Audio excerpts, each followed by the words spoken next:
Omascul showcase.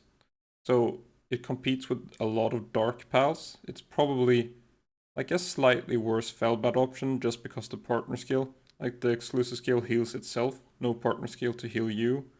So probably you'd use Felbat over this. But overall, it's an interesting one. It has an exclusive skill that does a lot of healing to the pal itself. I guess this pal competes a little bit with Felbat as a dark type self-healer, but then it lacks the partner skill to heal the player. So in that comparison, Felbat probably wins out. The partner skill itself increases pal XP gain, and I'll get to that later in the showcase. The build, I went for Vampiric, but I feel like if you're using Soul Drain, you can skip it because the heal was so good. But for the partner skill, if you're using like the Predator pals and you're bringing 1 Jetrigan to get to them and then 4 pals to level, just bringing 4 pals is better than 3 pals with an Omascul. Just like 40 XP to 36 XP as a comparison, if 10 XP was the base XP, which it's not, but that was just to compare it. So overall, it can be good if you're only leveling 1 pal at a time, but not if you're leveling 4 pals at a time. And then for the DPS of the exclusive skill, it's decent, it's not terrible. Keep in mind that Airblade is a very good skill. It's a little bit worse now that the pals are spamming these low CT skills, so they're staying further away. Before they would get really close to ensure 5 Airblades hitting. Now they tend to jump backwards a little bit, and they won't always get those multiple hits. So Soul Drain deals a lot of damage regardless of hitbox size. And then the heal itself is good on Soul Drain, and the damage is good, but it says that it holds the target stuck, but that doesn't seem to work, at least against like tower bosses. They will jump away from the skill most of the time, like you can see there. So that depends a little bit on who's holding aggro. Luckily, you'll see later on in the showcase that most of the time you are holding aggro, so then it's fine. But then at the same time, if you're holding aggro, the pal doesn't really need to heal itself. So it's a bit of an odd combination of like who is holding aggro from the boss, and if the pal is getting attacked, it will miss its skill most of the time. And if it's not getting attacked, it doesn't really need to heal. But at the same time, it's doing quite a lot of DPS on its own, so it's fine to use it against something like Bjorn. And this is just to show the heal here. I went in with almost 0 health on the pal. You can see one of those Soul Drains against Bjorn, regular Bjorn, not hard mode, heals it for like 60% of its health. So it's based entirely on how much damage it's doing. It seems like it's healing like 100% of the damage done, and then I have Vampiric on top of that. But just 2 of those Soul Drains was enough to heal it to near full against hard mode Bjorn. So it's a good heal, but you'll see when I do fight Bjorn here, this is now hard mode Bjorn. So the last one was regular, now it will be healing. I think it's around half damage to hard mode compared to normal. Not sure entirely how much damage its reduction hard mode has, but it is noticeable that it's healing less, but it's enough for it to heal up. So against hard mode Bjorn, the damage wasn't quite there for the pal to grab aggro. So you can see that looks like 370-ish per hit, and I think it was like 900.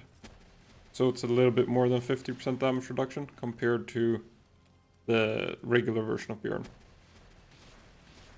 So in this fight, I don't think Omascul takes aggro like compared to the player. It might get hit by some random area of effects, and then it's nice that it can heal up by itself. So potentially I would skip Vampiric and do a little bit more DPS with the pal, and then just have it heal with Soul Drain instead. There's no reason not to use Soul Drain. I guess it would be like if you're using it against Victor. But you're probably not breeding this pal specifically to use it against Victor, so it's fine.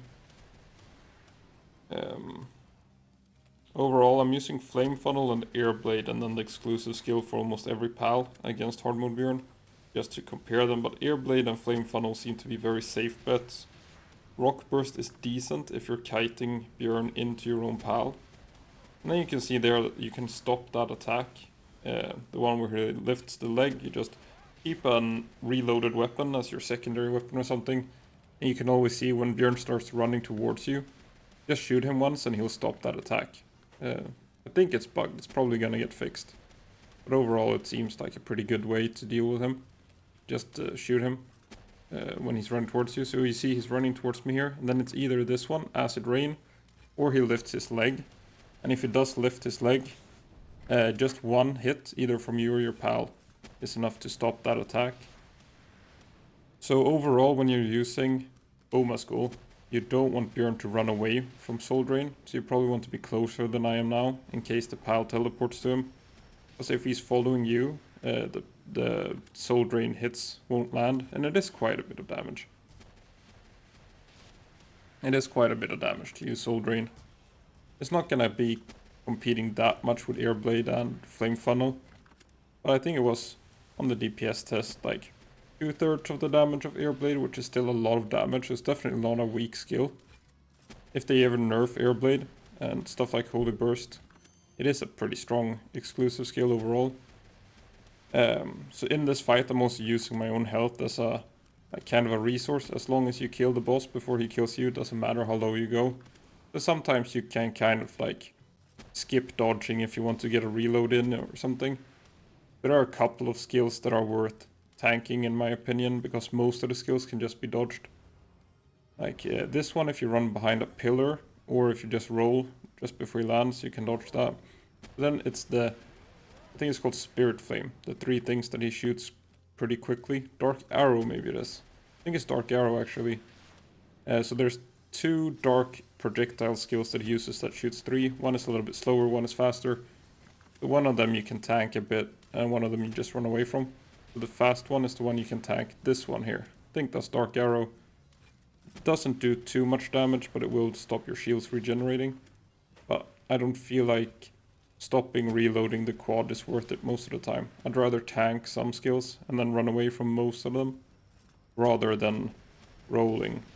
I think the ones that are worth rolling to dodge would be Stone Beat, and you can dodge most others by just moving. Like Double Blizzard Spike, you jump.